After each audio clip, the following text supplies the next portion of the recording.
So the UK is currently the head of the G7 group. That's the world's most economically advanced countries. And the UK currently chairs the G7 group. Our Chancellor, who does our economy, called Chancellor of the Exchequer, his name's Rishi Sunak. He put out this video saying that what they want to do is bring in this thing called the central banking digital currency. They want to replace fiat paper money with digital money as a competitor to Bitcoin and crypto money, right? But instead of being decentralized currency, it will be controlled by a government. It's digital currency, but controlled centrally through the banks, Bank of England. So instead of having a bank account with whatever, HSBC or Bank of America, you'll have a bank account directly with, in the American context, with the Fed. In the UK, directly with the Bank of England. You have a personal bank account, and you're given digital money in that bank account. These are called central banking digital currencies. The Chancellor of the Exchequer in the UK has already announced their intention to do this as the G7 group. And these, if you look up... this sounds terrifying. If you look up the Telegraph newspaper... Central bank digital currency, is that the one down below? Digital currency should be programmable. See that one there? Yeah? Now what they're doing is they're saying, you know, everyone knows that with inflation at over 5%, it's now 5.4%, right? Our fiat money, the paper money, is increasingly becoming worthless, and we're headed towards a big disaster. The Fed wants to raise interest rates. But we're in so much debt that if you raise interest rates, people are going to suffer because we're living on debt as Western economies. So they realize that this kind of the lifespan of paper money is fast coming to an end because of the 2008 economic crash in particular. So they're bringing in these central banking digital currencies. Why is that word programmable in there? So what they said in that article, and the Chancellor put a video out saying this as well, they've said that this money that you will earn from work, instead of having paper money, you have this digital money. It's programmable so that you can't buy certain foods, or if you do something that your employer doesn't like, it's all in that article. You won't be able to spend your money. In other words, it's not money. They're vouchers. They're like food vouchers. And they can be programmed so that, like the Chinese social credit system, that if you try and use them on a certain thing, it won't work. You say you want to buy a burger and they want you to buy bugs, which is one of the examples used. If you start to try and buy unhealthy meat, it just won't work. You tap your card, you can't buy the thing because you've met your quota that month of burgers. You have to buy something like a vegan meal. So it won't just be money in the sense of the way we have dollars or pounds today. Yeah. It'll be something that's controlled in terms of your ability to distribute it. Which is why I'm calling it a voucher. It's a coupon. But even a coupon, if you have a coupon to buy bread, you can still buy the bread. Yeah. Like, but you can't buy, see that coupon to buy bread, what you can't do is buy a burger with that coupon. It's for bread. Right. Yeah? Right. Do you feel like you're sounding the alarm Yes. for people that don't understand what is going on? So here, I'll put it up for you here, yeah? So there's the video. The group of the world's 7 most advanced economies, the G7, is launching a set of public policy principles for retail central bank digital currencies, CBDCs. Central bank digital currencies could be a digital version of money, a bit like a digital banknote. Right, so that's the guy who runs our economy in the UK. His name's the Chancellor of the Exchequer. And here is the article. Bank of England tells ministers to intervene on digital currency programming, yeah? And here's a quote from the article. Digital cash could be programmed to ensure it is only spent on essentials or goods which an employer or government deems to be sensible. Holy shit. I'm going to take it one step further for you, Joe, right? So the checkpoint Charlie exists everywhere. They bring in digital banking, central banking digital currencies. You've got a scenario now that you're checking in and out everywhere you go using vouchers that are programmed, and you can only spend where you're told you can spend them. There's another word for that, man. That's called the Chinese social credit system.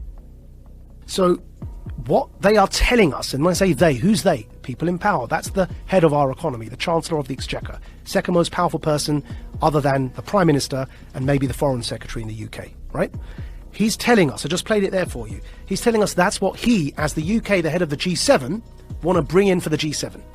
And if I'm speaking to you the way I'm speaking now, and my employer or government, you heard that in the quote directly, yeah, deems me as saying or doing something inappropriate, suddenly I can't actually pay to come here and speak to you anymore.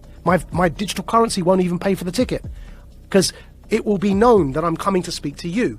Sorry, your vouchers don't allow you to purchase that ticket to go and speak to Joe. And this is where we get into the kind of censorship that we see in social media that is not...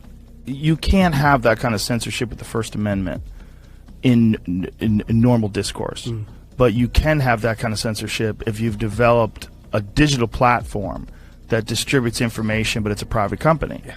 So think about what money is, where you can spend it on whatever you want, versus this digital currency, which is essentially controlled in a sense. Yeah. Like you have free speech on Twitter, but you really don't. Yeah. Because if you go too far or you talk about something that they don't find appropriate, they'll just ban your account. That could be what we're looking at in terms of what we think of as free speech being social media platforms, could be what we think of as your free range ability to buy whatever you want with whatever money that you've earned. So what's going on here, right?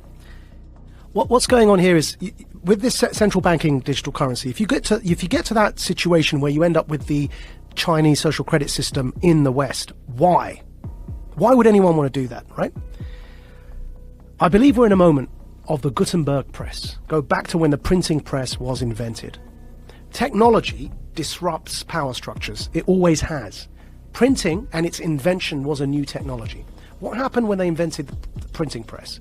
The power structures who up until that point were reading the Bible for you and were telling you that you've got to pay this priest X amount of favors and he'll forgive you your sins.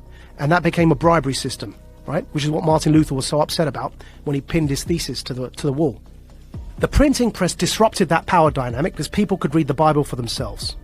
And they began realizing that the power structures were manipulating what was written to control people. Now, nobody in hindsight is going to argue that printing and its invention is a bad thing for humanity. But at the time, it led to war. It led to the 30 Years' War in Europe. Because it disrupted power so much that people began rising up, and it led to this 30-year period of war, which eventually led to the Reformation, and the rest is history, right? What's today's Gutenberg press? The internet. The decentralization of information, and then because of that, the decentralization of currency in the form of crypto is disrupting power. Because the way that after the revolution of the Reformation and the printing press, control was still possible, though obviously not to that level, which is why we no longer have those absolute monarchies.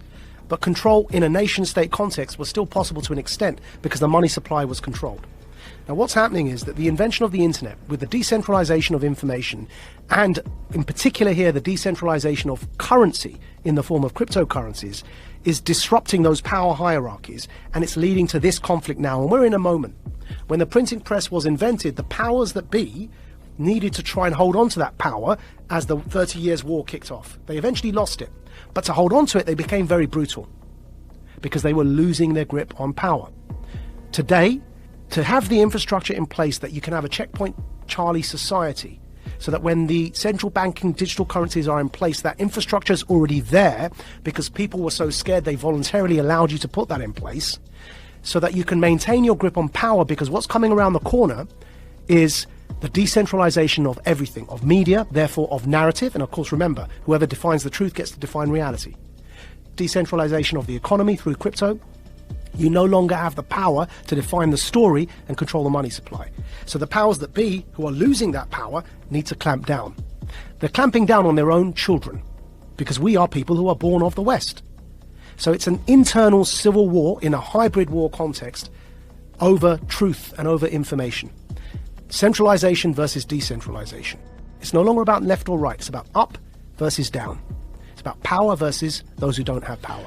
Do you think if there was no cryptocurrency, if there was no Bitcoin or any of the other crypto coins, that they would attempt to do some sort of digital currency? Do you think that this is a response to the understanding that decentralized digital currency is eventually going to take over, or has gained far more momentum than they ever anticipated? I think so. And also decentralized media, because you can't control the narrative. Right. Now, we will get out of this because ultimately it's a numbers game. And ultimately, in times like this, you end up fighting against your own sons, right? It's those in power fighting their own people. And eventually, the people, up by sheer numbers, end up becoming the people in power, right? So in the long run, we may well end up in a decentralized world, which will be much better. But as I say, that to get there, we have to get through this period of those in power attempting to hold on to that power.